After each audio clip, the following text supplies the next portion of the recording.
Welcome to Handcrafted by G.R. Broussard. I'm Greg Broussard, and today we have the pleasure to be at the Tomball Museum Center where we get to remove this early 1800s loom. We're going to take it back to the shop and we're going to get it back in working order.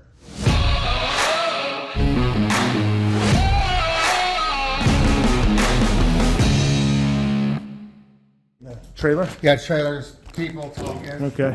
Yeah, Kyle, they measured that and they said that it wouldn't fit inside it.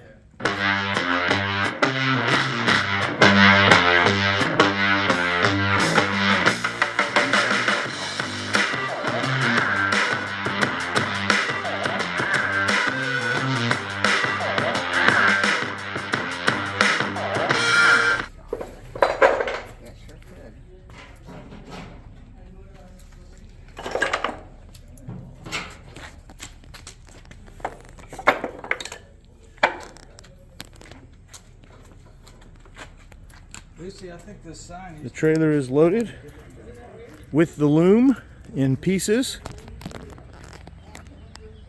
all labeled for reassembly with blue tape.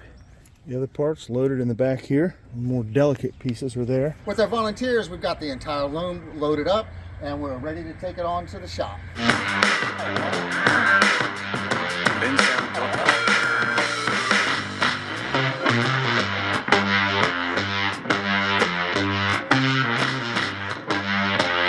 I'm coming through and laying the loom out in the areas that they need to go, and I will have to assemble this so I can take the measurements, because I have to take those braces out and cut new braces for this.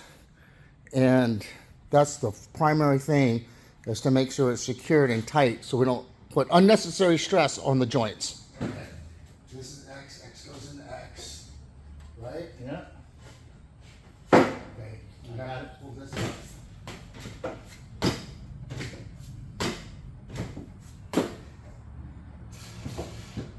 Okay, we have a little help. Got this. Right.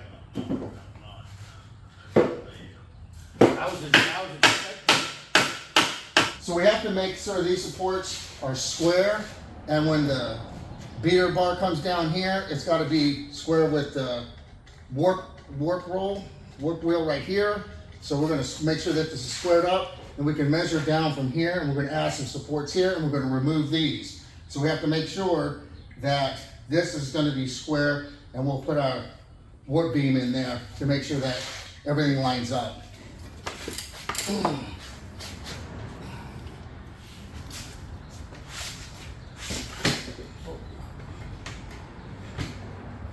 Good idea.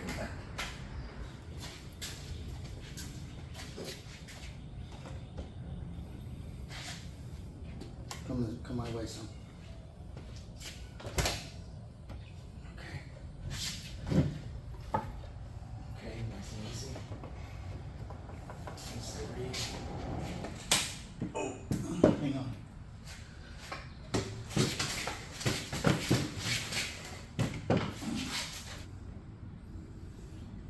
You're squished. Let's see how this.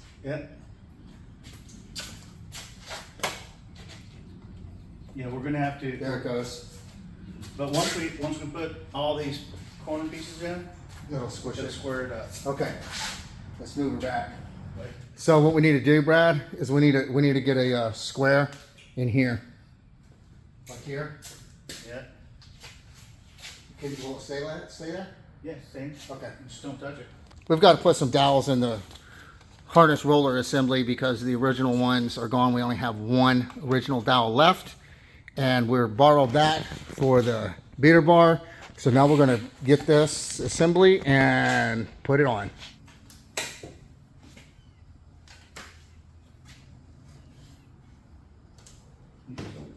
Way up.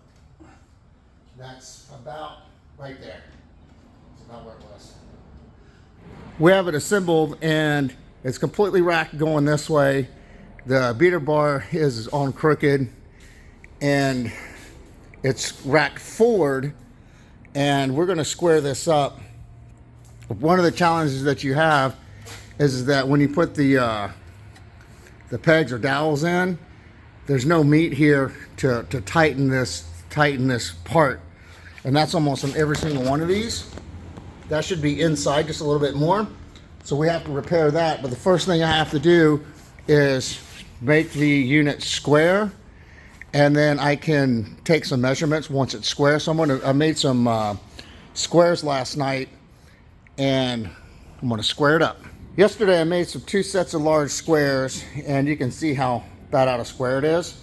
So we're going to go ahead and square this up and take a couple measurements.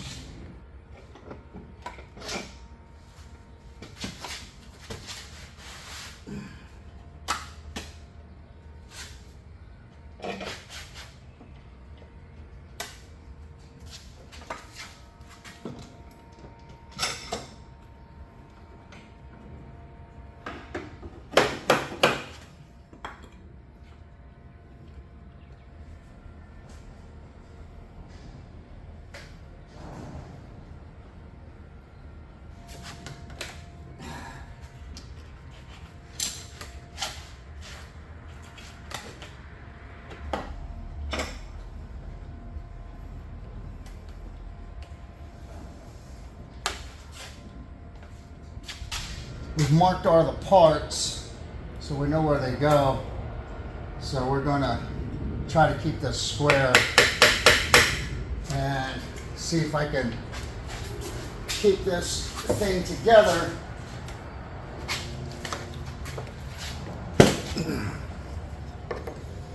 Well, that's a problem right there.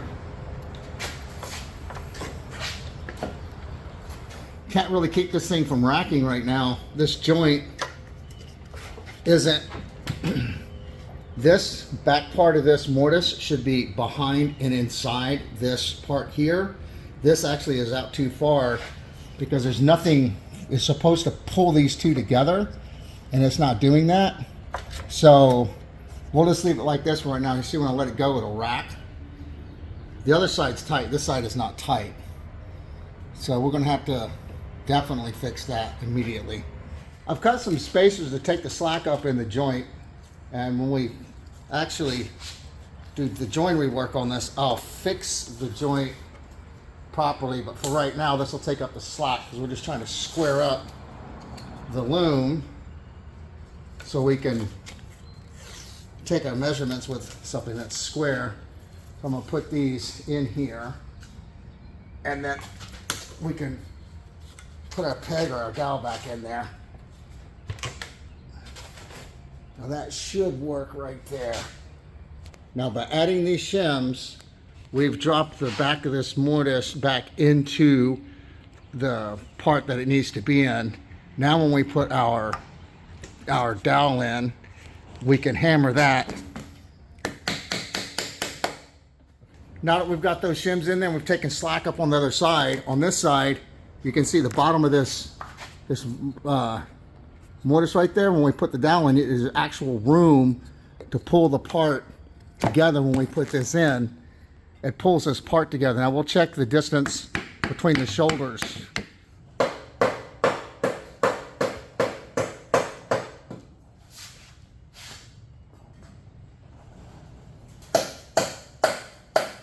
We have to measure shoulder to shoulder on the joint to make sure all of them are the same, and they seem to be about a 1/4 inch off. I've measured all of them, and the front one is a little bit wider than these other ones. That way there's no way this thing will ever be exactly square, but I don't think that's going to be an important issue to get this thing functioning again. So I think the way to approach this is do one joint at a time.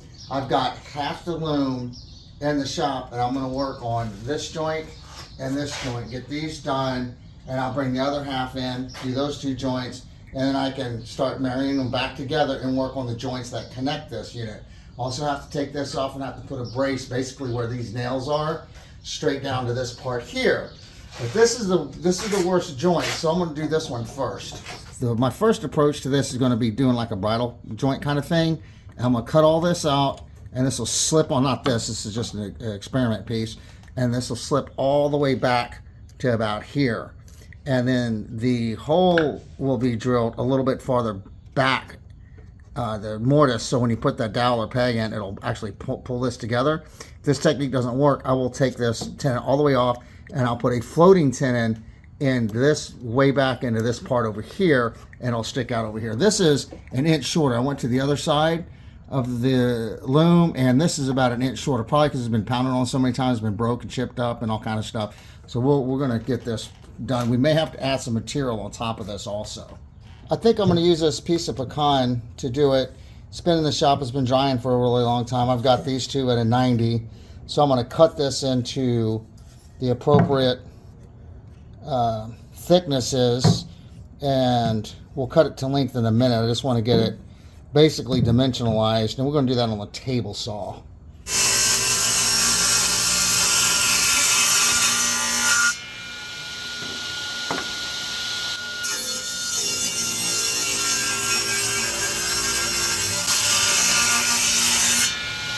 Now we've got these cut. This will be the new cheeks, and we'll cut a piece once it's to length, and we'll cut a filler piece that goes in here.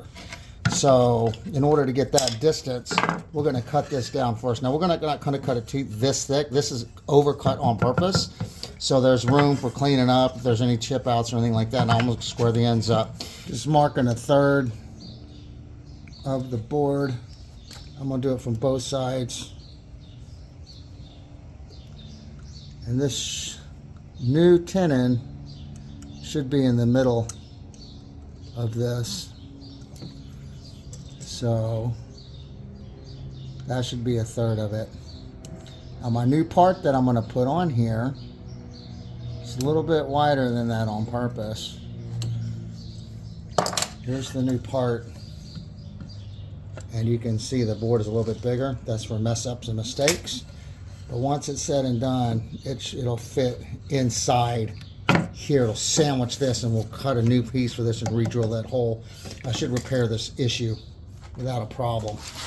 So I'm going to set up my marking gauge. I'm going to drop it down into that mark that I just put with the razor and the caliper.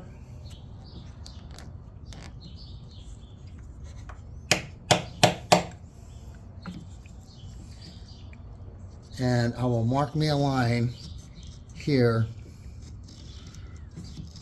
a straight line, right? Not a very straight line, I need a straight line. Now I'm going to cut outside that line, and I'll plane to the line, so we'll have a nice straight cut. I got to cut this off. We know it's 9.5 inches from here to the end of it. Now this is short. This one is short, so I'll decide where to stop the cut. Probably right in here, I'll stop the cut. And this will be original. Well, actually, I'll probably stop it here. And this will all be original material. The material will be sandwiched inside here. So we're going to put our new shoulder for our tenon about here. Because I've got to cut this back a little bit because this hole's too far out. We have to move this hole back. But all this has got to be cut off anyway, and I need a good, nice gluing surface, and we'll just go with this here. We'll put our tick mark here and razor this.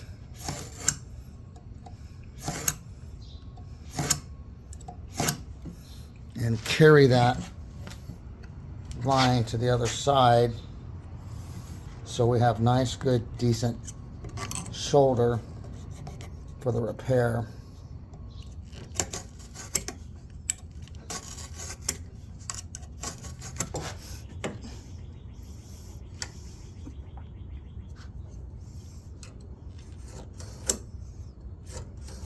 Looks like someone tried to tighten it up with a dowel at one time in its life. And we're going to mark this. We're to cut this off. So we'll cut this right here.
So I made a discovery while marking this and cutting it.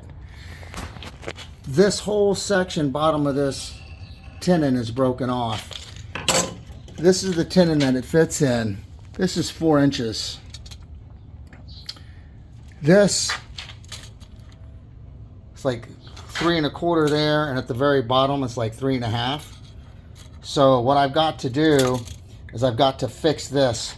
That's one of the reasons why this thing racks so bad, is this tenon is so out of whack. So I think what I'm going to do is go ahead and cut it to size, continue with the plan, and then once it's cut down, then I'll have a minimal to shave here and here, and I'll glue a piece on. Let's do it that way. I have to use the original side as reference.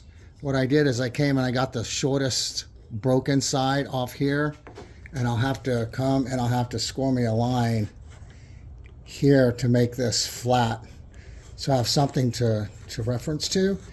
And instead of the original plan, cutting this first, the thin part, to insert my patch, I'm going to fix this first and then cut the patch off that, I think. So if I can cut this line and make this flat, we'll be able to put this tenon back to the original size. So I've got to split this off, plane this down, make it flat, add a piece here, and then I can make it thin all the way to here. But this whole thing has got to be fixed. That's one of the big reasons why this thing was racking so bad. This will solve a huge amounts of issues with the loom. I've got to make a stop cut so I don't go too far into my joint. I'm going to reference my saw onto the existing shoulder. Shoulder. And we'll just make a straight cut. And we'll take all this material out here. Make sure I do it right.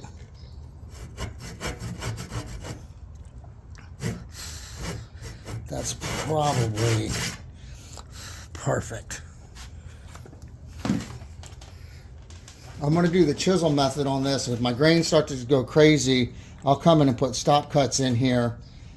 But I'm going to start at the very end of this to find out how this is going to split, because we don't want to go too deep. Looks like it's splitting pretty decent. I'm going to be real shy with it though.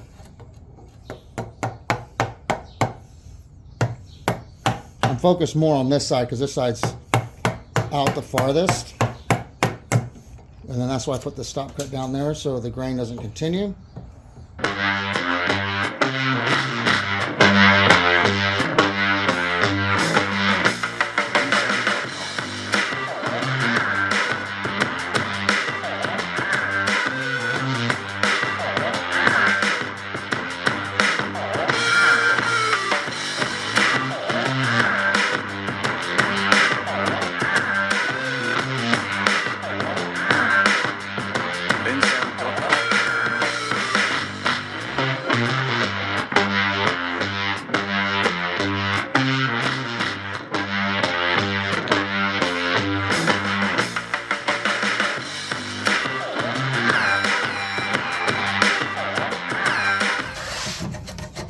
And this will give us a good mating surface for the new part.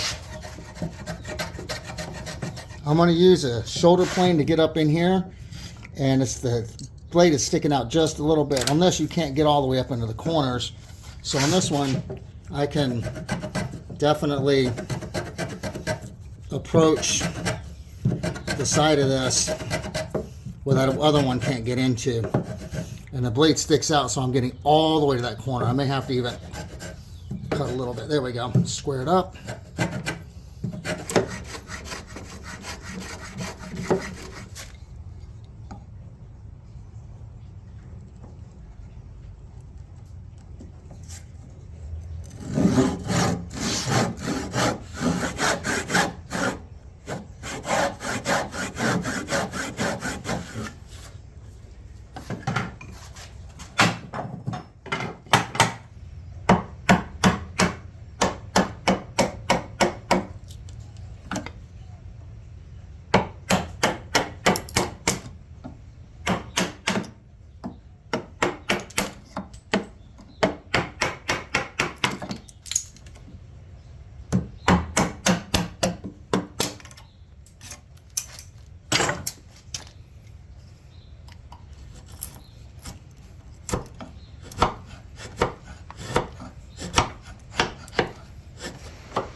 Now I'll do the same thing to the other side, and then we'll clean this up.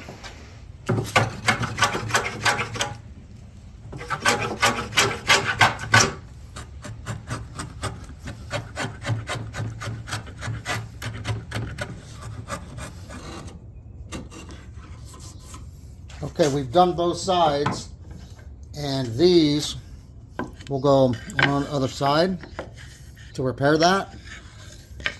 But we also need to fix this part where we shaved down to make it flat. So we're going to glue this part on first. We're going to cut this, put it on, shape it, and we'll be good.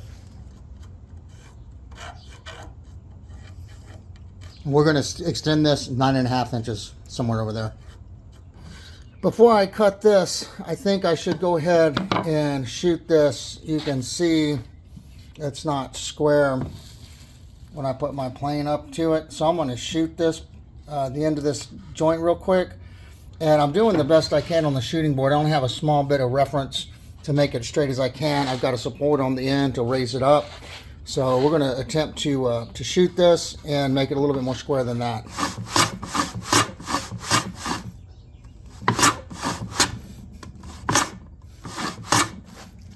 I'm getting real close to the end, so I have to chamfer that so I don't break that out.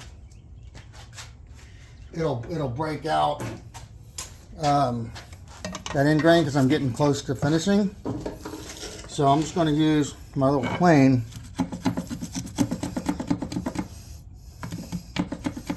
and put a tiny chamfer on it. That end grain is probably enough. That end grain will probably break. If I can get this line back up,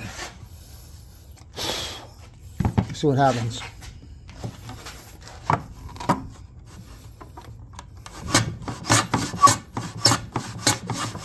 There we go.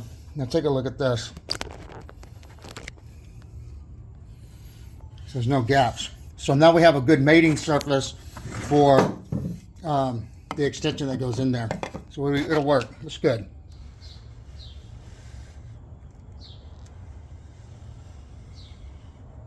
I'm going to use the bandsaw to cut this, and I'll come back and I'll dress it up with the hand tools.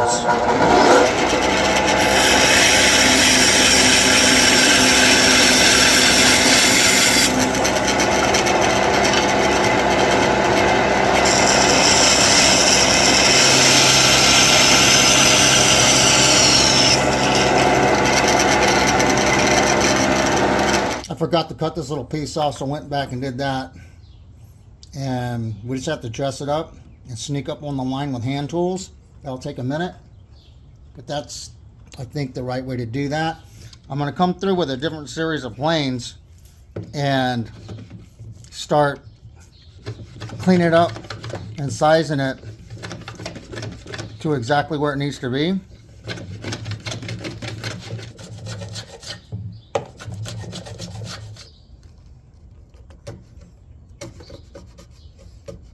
Okay, after a bunch of finagling, I finally have the parts where everything fits in to rebuild this joint just like that. So the only thing I have to do now is make these two outside pieces the right thickness. I'm going to do that off camera, and then we'll glue this together and let it dry overnight. Now we have all the parts cut to dimension, and we get to glue it together.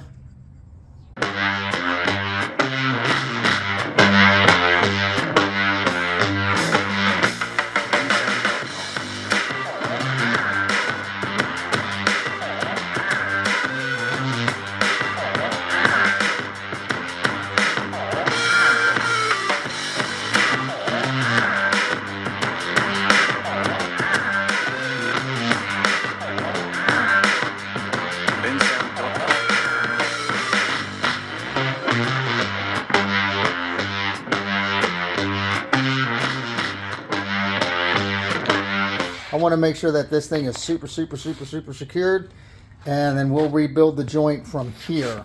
This is going to be a little bit too wide, a little bit too fat. That's okay. We can get it to fit into the mortise that it goes into. So we're going to wait overnight until this dries. It's been overnight. let's take them off.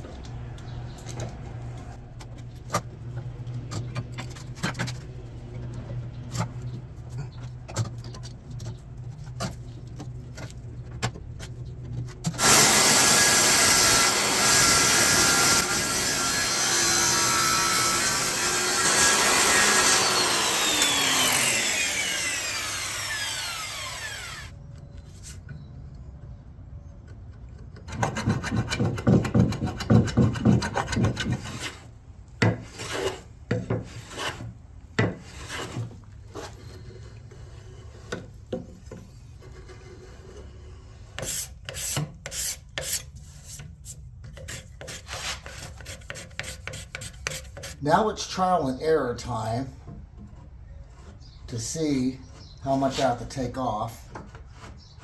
And wow, it fits the first time. Well, isn't that amazing? Well, that's awesome. Now I've got this tenon to fit.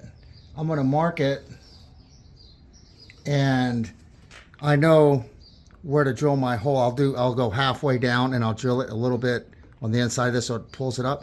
But I did find some other issues with this joint. There's a huge gap on this shoulder right here, and the bottom side back underneath here is touching the support beam. So that's one of the reasons why this thing has been racking so badly, is because this shoulder needs to be built back up. I can't put it in farther than that. So rather than cutting it, I'm going to add material to the joint. And also on this side, there's an issue. I put a wedge in here to take up the slack, but there's a huge amount of play here, and that's just over time and wear and the way the wood moves and shrinks and all does all kind of crazy stuff. So I'm going to add to the bottom of this joint here when I get to it, underneath it, so it raises it up. That'll take out a little bit of slack here on this side. So I've got to add material here first before we drill the hole, because that might move a little bit. So I'm gonna work on that now. I'm gonna put some material right here. This is the top side of the joint, and the underneath side that actually hits is down here. So when I put this square on there, I can see where it's off. Maybe it's this side. It's this side. So there's a huge gap here. So before I add material, I'm going to try to straighten this joint up and take some material off this right here. I'm going to take it from right here. Let me see. When I do it right, this material right here has got to come out a little bit. I'm going to try to do that with a shoulder plane, and we'll check the squareness of it. But that's pretty far off right there. So maybe let me try this first before I add material. That might repair that joint. Let's do that. You know, I think it'll be faster if I were to chisel this to my line.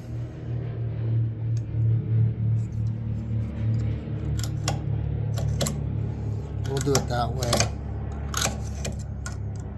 If I can score this, that's a little square. I can get my chisel in there.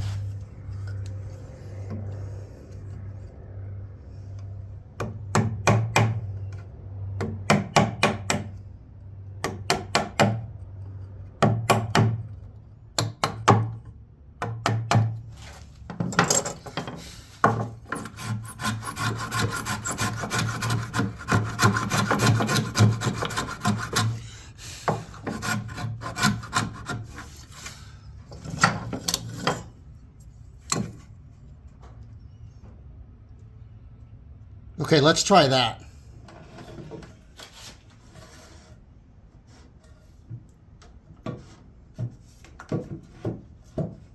Well, there's been a change of plans.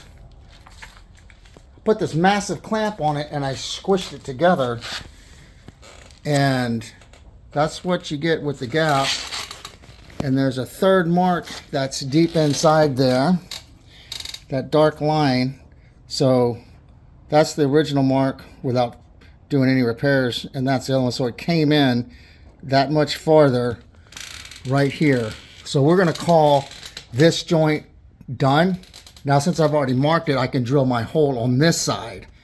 So this clamp, that's worked. That's good, because once I put this dowel in here, or this wedge, or whatever you call it, it's going to pull this thing together, and it cannot be like this. This thing is flush, and there's no way that it can pull this joint tight like it was originally designed.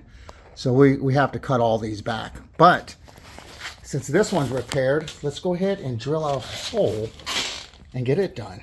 Now we're just going to strike a line to where we need to drill. And we're going to use an auger bit. This is a set that my brother bought me, and it's really kind of cool the way the box opens up. And I've already measured. This is the size that we need. I'm going to use this set. This is the set that my uncle gave me, and it's in, you know, basically brand new condition. The bits are still in paper, and he had gifted this to me, and I'm not going to use it because it's basically brand new.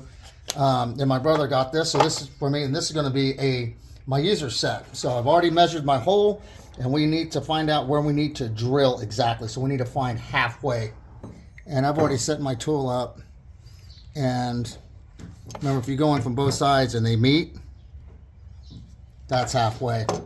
So we need this bit, we need the hole to be a little bit on the inside. So I'm going to drill with this a little bit on the inside, not much, just a little bit. And we'll put a hole there, and we'll drill this something probably like that. So we're going to drill down right there. I'm going to go through just where the tip sticks out on the other side, and we'll turn the piece around. We don't want tear out on it. Okay, the tip's coming through. So I'm going to turn this board around.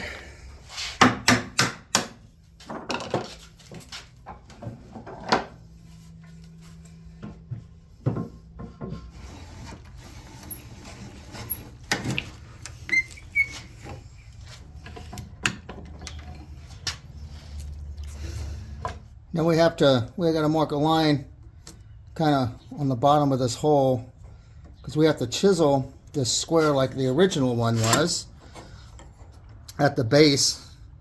So we're going to just put us some reference lines so we can do that. So we have to chisel these corners out on both sides. This is the original hole, and I've got to elongate the one that I made. So that's what we're going to do now.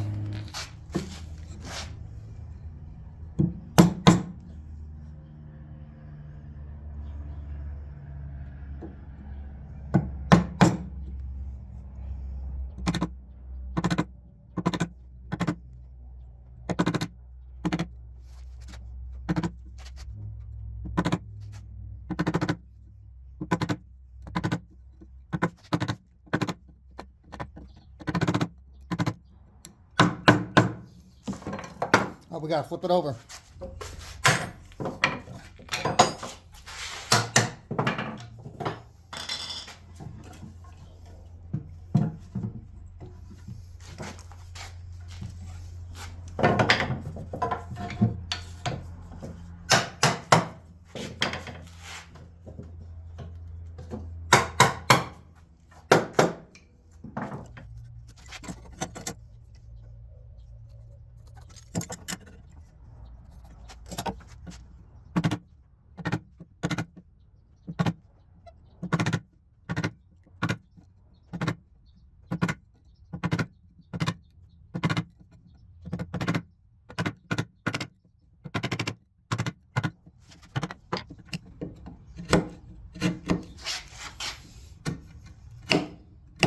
This wedge goes to the other hole that's on the other side of this beam, the holes of support on.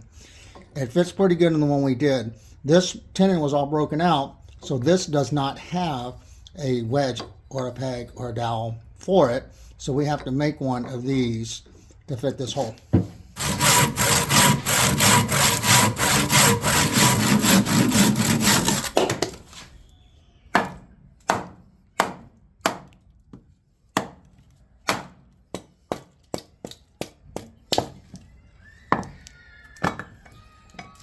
There's a lot of rot in here, a lot of spalting. This piece is probably good. You can see the spalting, but this is just too much, and this will not work as a wedge. So I'm going to find me another piece that I can use for a wedge.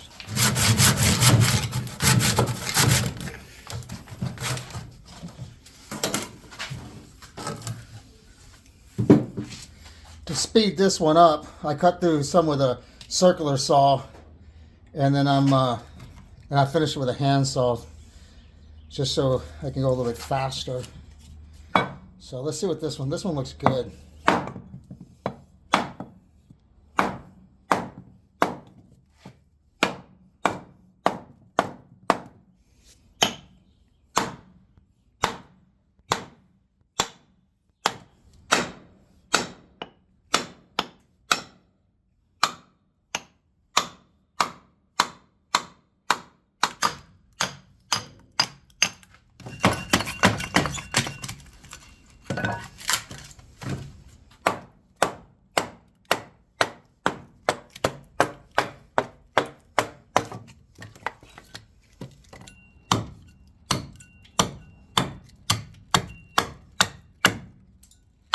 Do not use activities if you have a history of sensitivity to rifaximin, urinalizing antibiotic agents, or any components of the vaccine from your doctor.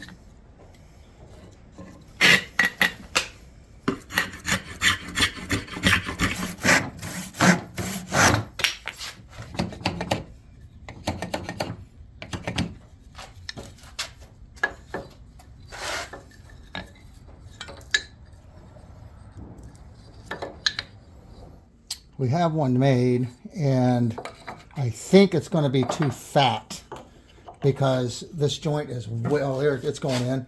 It's way tighter.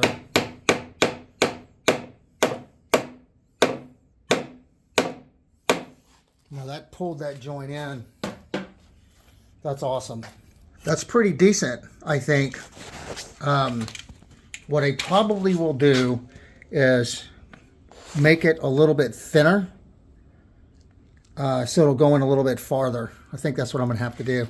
But that's easy. That's an easy adjustment. And took out a lot of gap here. This thing should be a lot better.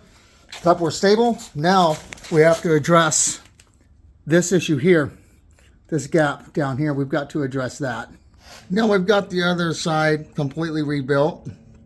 We need to go ahead and pull this, drop this back of this mortise inside here farther.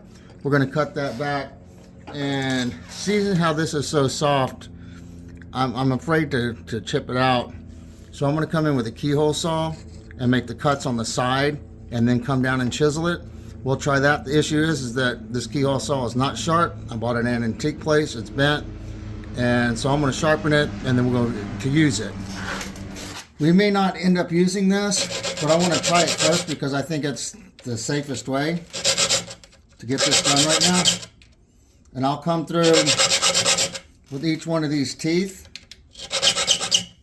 and sharpen it. It looks like the kerf is fine on it. It's just, this isn't even an antique saw. I got it for like $2 or something. Okay. Now, we can see if this cuts. Still kind of bent, but let's give it a shot.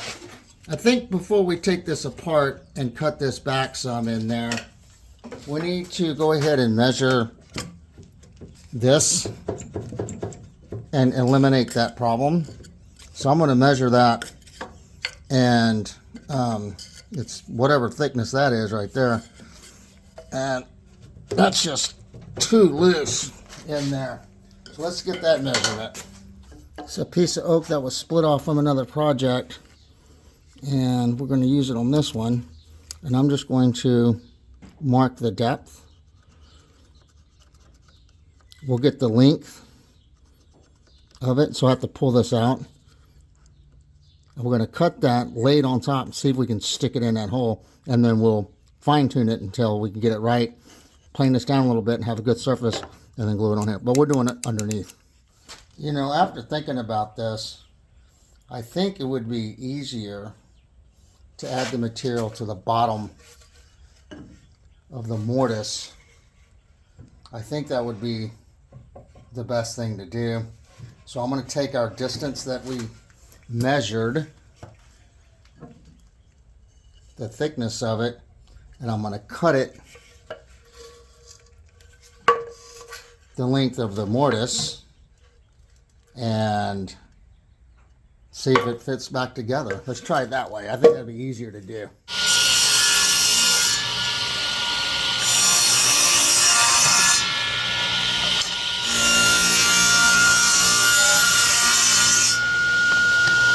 Let's see if it fits.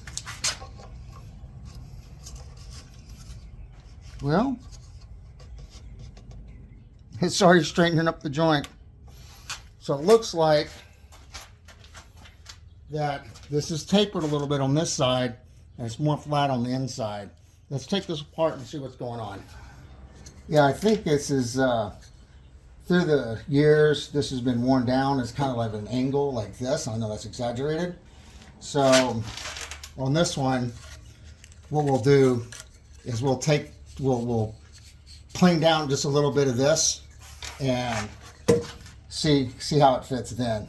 Let's do it that way. So all I did was make a little bitty smaller bench dog that would act as my stop, and then hopefully I can plane this at an angle. Okay, we're going to try that fit.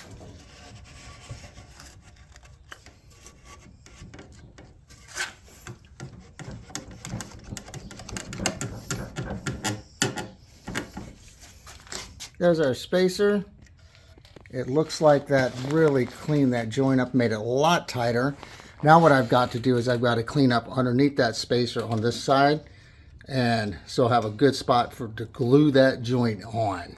I'm just going to clean up this dirt just so it'll have exposure to new wood. I want to take it down. I just want to clean it up. And we'll attach our new part in here just like that. But we have to have something that it'll stick to, and then we have to figure a clamping method so the part will stay squished in there. This isn't going all the way back to the shoulder, so I'm going to take a little bit of this off to square it up, and that probably will solve that issue. Just like that. Now it's got something square to sit against.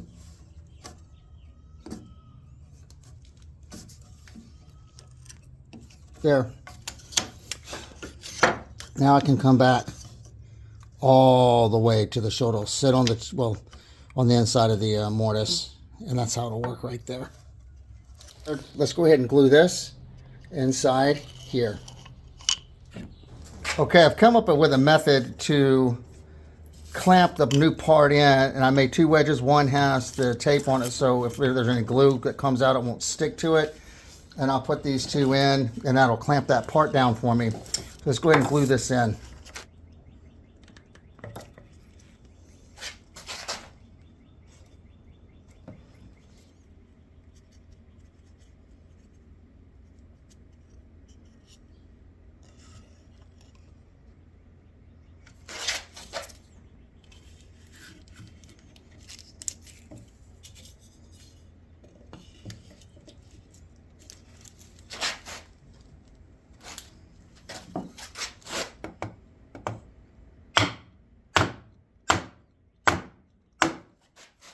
before we come down and use the key saw to make our marks to chisel this, I'm gonna put some stop lines on here, stop cut, so we'll know how far to cut down with the chisel once we get to that point. So we'll just score it, and we'll carry this line to the other side, score the other side.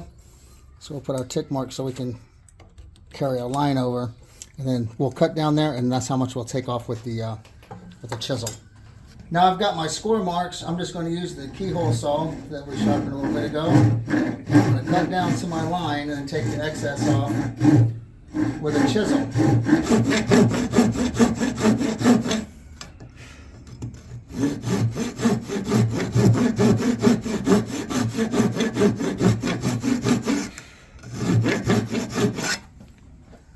Now we're going to take this back to the line and do a test fit.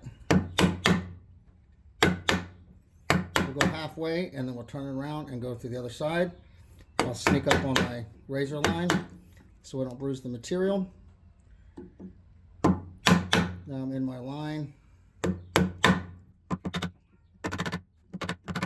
right, we'll flip it over and go from the other side. One second.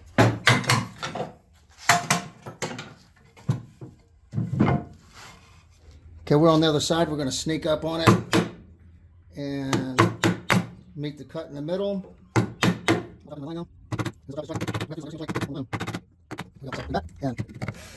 that should bring that joint back farther enough where we can get a bite on it.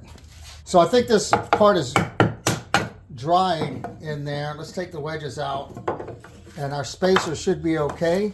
And let's go ahead and reassemble and see how it works. Now we're going to see how tight the joints are going to get. And it looks like this wedge probably has to be replaced. Let's pull that joint in. So let's do this other side. With both joints repaired, we don't have any racking at all on this side.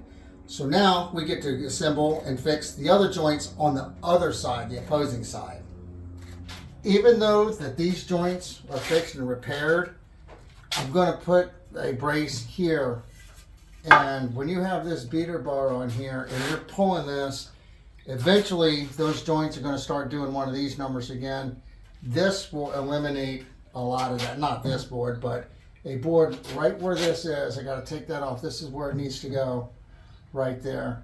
So we need to put a brace in there. This should be a draw boring dowel. We'll have to take this off, make sure this joint fits together, fix the draw boring on this, and then once that is fixed and we can get it square, then I can measure exactly where this goes. I don't want to make this joint too big to go in here because I don't want to ruin the structural integrity that this has. So we're going to put this in at a mortise and tenon, and then we're going to draw bore this in to keep this tight in the bottom, down there, and the top. So I think that's the best way to do it on both sides. That's what the Loom expert said I should do. So that's what I'm going to do. I took it back apart. There's one thing I forgot to do, which would be to kind of put a small chamfer or a small curve on this. And what that'll do is it'll prevent this thing from chipping and peeling back. If this thing goes through and it catches, like going through and it catches something, it'll most likely not break a little piece of it off. So I'm just going to go and round these edges on here on both sides. I've got these 2 oak 10-foot boards that I've been saving for a bench that I'm going to build. This is obviously the bench that I've been working on was built a while back. In the future I'm going to build an oak bench, so I've been collecting oak. What I'm going to do is I'm going to donate to the museum these 2 pieces so we can make the supports for this right here. So I'm going to overcut these pieces just a little bit. We need 1 for each side of this loom. So I'm going to cut these, dimensionalize them, get them ready to go, and then we have to take this apart. And we're probably going to have to fix this draw boring dowel. But we've got to get this off. The brace goes right here. The challenge I'm going to have is getting these nails out without breaking them. Inside, you can't cut a joint with metal in it. So that's what we're going to work on right now.